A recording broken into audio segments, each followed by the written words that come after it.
Hello, hi everyone. Welcome back to my YouTube channel.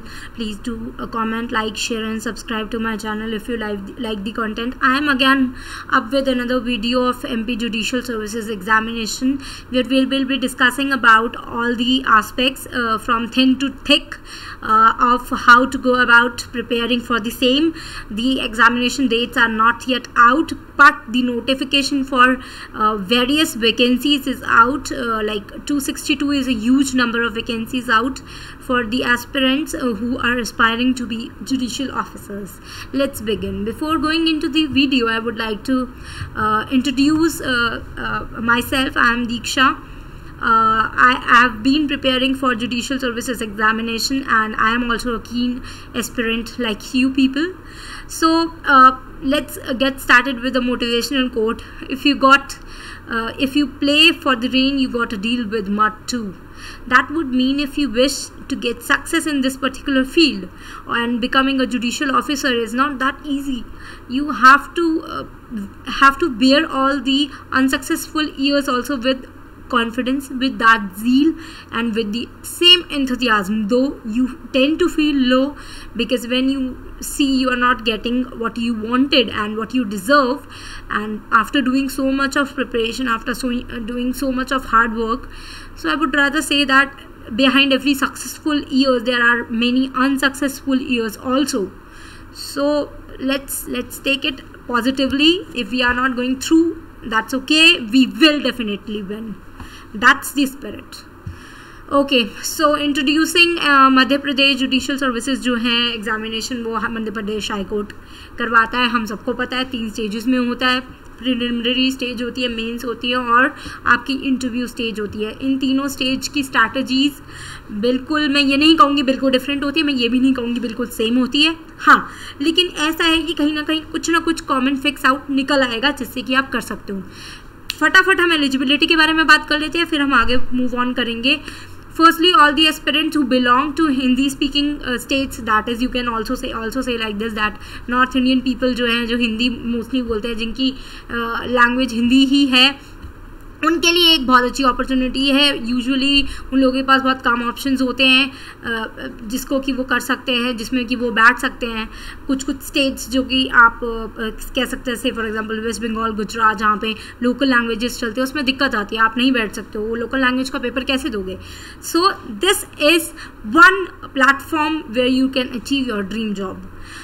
Aspirants को कई बार ये समझ में नहीं आता कि उनकी एलिजिबिलिटी क्राइटेरिया क्या होगा. तो 21 साल की उम्र से लेकर 35 साल की उम्र तक आप बैठ सकते हैं इस पेपर में. इसमें कोई नंबर ऑफ अटेम्प्ट्स का सीन नहीं है, just like as there it is in UP. उसके अलावा दूसरी चीज़ ये कि आपके पास एक लॉ की डिग्री होनी चाहिए जो कि एक यूनिवर्सिटी से हो, जो कि रिकॉग्नाइज्ड हो by the bar council of India. Simple, सिर्फ ये एलिजिबिलिटी क्राइटेरिया आपका. इसके अलावा एज रिलैक्सेशन जो एमपी के लोग हैं उनके लिए है, वो आप एक बार नोटिफिकेशन में जाके और डिटेल में समझ सकते हैं. उसके बाद टोटल नंबर ऑफ सीट्स की बात करें, बहुत ज़्यादा है. 252 is so many seats. Like 192 जो हैं करंट की हैं, और 260 सीट्स आई हैं वो आपकी बैकलॉग से आई हैं, जो प्रीवियस ईयर में शायद फिलअप नहीं हो पाई होंगी या रह गई, या उनको कोई सूटेबल कैंडिडेट नहीं मिला कि वो उसकी अपॉइंटमेंट करें, तो इसलिए. अच्छा, आप डिस्ट्रीब्यूशन की बात करें तो unreserve, reserve, other backward and SC ST के बारे में बात कर लेते हैं. अनरिजर्व कैटेगरी, जो कि हम जनरल कैटेगरी भी कहते हैं, उसको 96 सीट्स मिली है इस बार, जो नई है, और 6 सीट्स जो हैं आपकी बैकलॉग से आई हैं. So total is 102, which is again very good number in sense of seats. Reserved category के लिए आपके पास 31 + 2 it is equal to 33, again a huge number exactly. Other backward classes के लिए 27 + 2 दैट इज़ 29.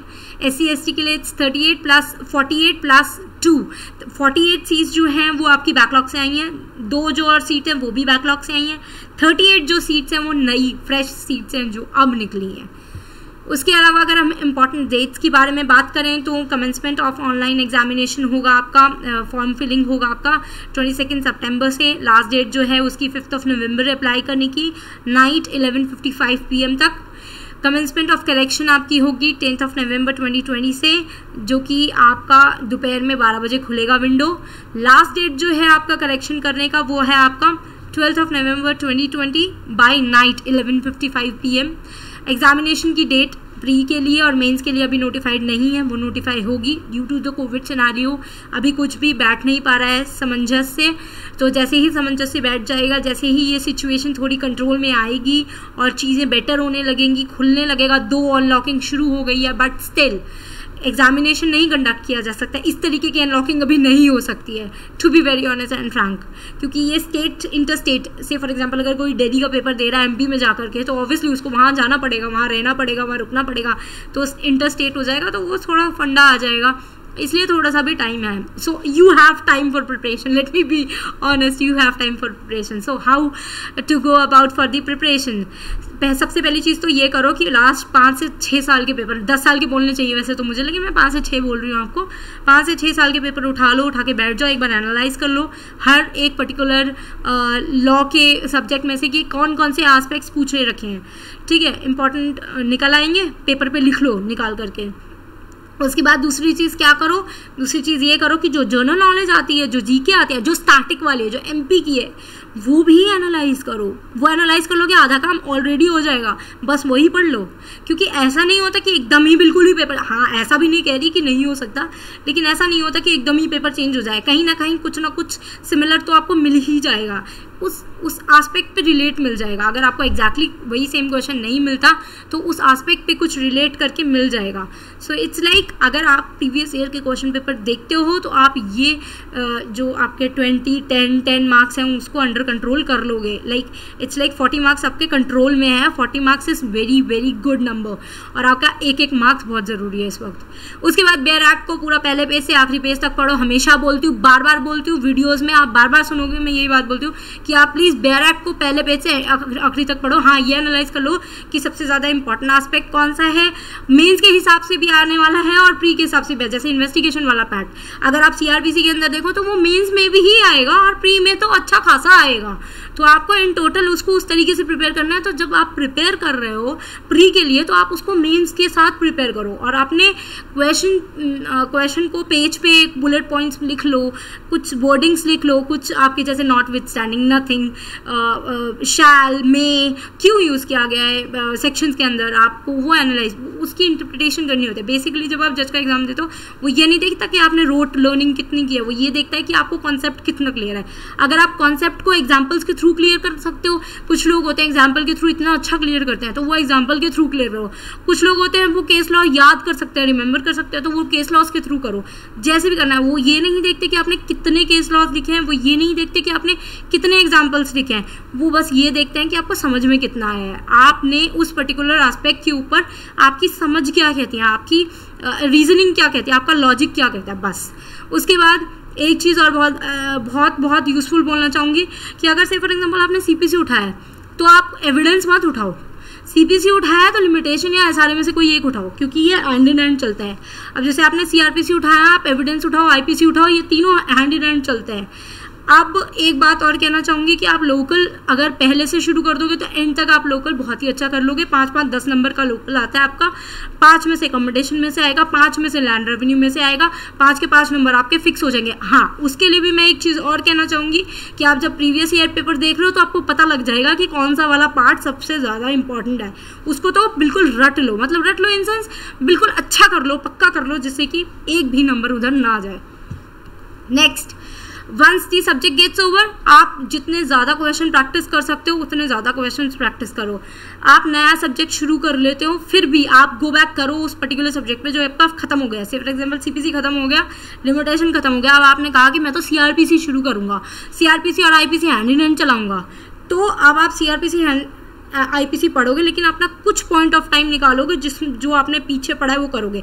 मैं ये नहीं कह रही एक बारी में पूरा कर लोगे, 10-10 सेक्शन करके करोगे और रिवाइज करते रहोगे, जिससे कि आपका जो मेमोरी है उसमें वो फीड हो जाए और अपने दिमाग को भी चलाते रहोगे। देखो, हम लोग बेयर एक्ट्स पढ़ते हैं, हम लोगों को पता सब कुछ होता है, पर पेपर में हम क्यों नहीं मार्क्स लेके आ पाते हैं, उसका पहला कारण मैं आपको बताती हूँ क्या होता है कि हम ना समझते हैं कि जो हमने पढ़ा है वो हमें रिटेन हो गया है, लेकिन जब हम उसको यूज़ कर रहे होते हैं ना तो हमें याद नहीं आता, हमें स्ट्राइक नहीं करता, और हम उस वक्त अपने दिमाग को इतना चलाते हैं, इतना थका लेते हैं कि बहुत ज़्यादा थकान हो जाती है हम लोगों को।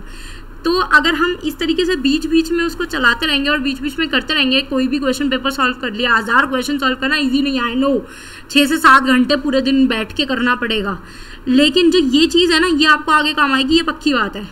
याद कर लो ये चीज़, कोई भी, मैं ये नहीं कह रही एमपी, मैं कह रही हूँ दिल्ली, हरियाणा, उत्तराखंड, उत्तरांचल, मतलब जो भी आपके एग्जाम, वेस्ट बंगाल, गुजरात, आपके कोई भी एग्जाम है, किसी भी स्टेट का एग्जाम है ना, उसमें ये एक पॉइंट कॉमन रहेगा, उसको याद कर लो, फीड कर लो।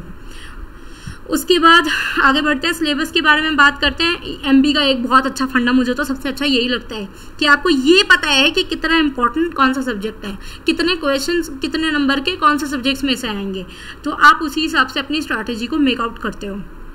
मैं आपको बताऊं, SRA limitation is the best subject, बहुत इजी है, आप उसको क्विकली कर सकते हो अगर आपने इलस्ट्रेशन के थ्रू उसको पढ़ा है। एक एक सेक्शन आपको ऐसे बैठेगा दिमाग में, लेकिन इलस्ट्रेशन के साथ पढ़ना, और इसके लिए मैं एक वीडियो और पक्का बनाऊंगी आप लोगों के लिए, जिसमें कि आप लोगों को इलस्ट्रेशन बताऊंगी और इलस्ट्रेशन आपके दिमाग में बैठ जाएंगे, फिर आपको कोई टेंशन नहीं होगा SRA लिमिटेशन का। Okay, so this is the limitation negotiable, IPC, Indian Evidence Act, computer, GK, local GK के लिए I would rather suggest go for उपकार, go for Lucent, go for the online available PDF MP की local GK आती है। Local GK आप ऐसे भी कर सकते हो कि प्रीवियस ईयर से देखो, जो मैं पहले ही बोल चुकी हूँ आप लोगों को। इंग्लिश 10 नंबर की आएगी, कंप्यूटर 10 नंबर का आएगा, ये बिल्कुल पक्का हो जाएगा। और जो लोग यार तुम लोग अभी नेट के लिए प्रिपेयर कर रहे हो, तो उसमें तो कंप्यूटर पढ़ोगे ही, पढ़ा तो है ही है, और कंप्यूटर में है क्या, आपका हार्डवेयर, सॉफ्टवेयर और बिट्स बाइट्स क्या होता है, ये जो आपकी जो ये चीज़ें होती है कंप्यूटर के अंदर की, मेमोरी, रैम क्या है, रोम क्या है, वॉलेटाइल कौन सी है, नॉन वॉलेटाइल कौन सी है, मतलब ये सारी चीज़ें। मेंस एग्जाम के बारे में अगर हम बात करें तो इसमें 4 पेपर्स आते हैं। पेपर 1 के अंदर आपको 100 नंबर का आएगा, जिसमें आपको constitution, CRPC, CPC, transfer of profession, Indian contract act, specifically limitation act मिलेगा। पेपर 2 ऐसे मिलेगा सोशल और लीगल इशू पे।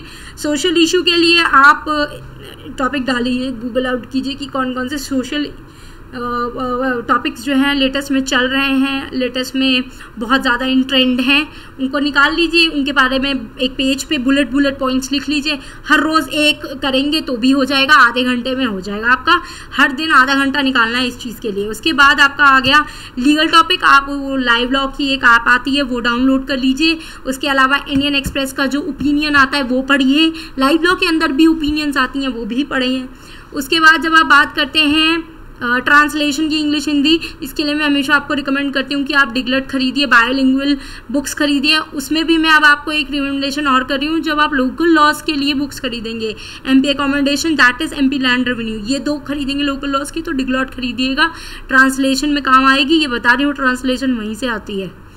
उसके बाद कॉन्स्टिट्यूशन ऑफ इंडिया की डिगलॉट खरीद लीजिएगा, नहीं है खरीद लो जाके, बहुत काम आने वाली है, ये भी बता दो ट्रांसलेशन के अंदर आपको।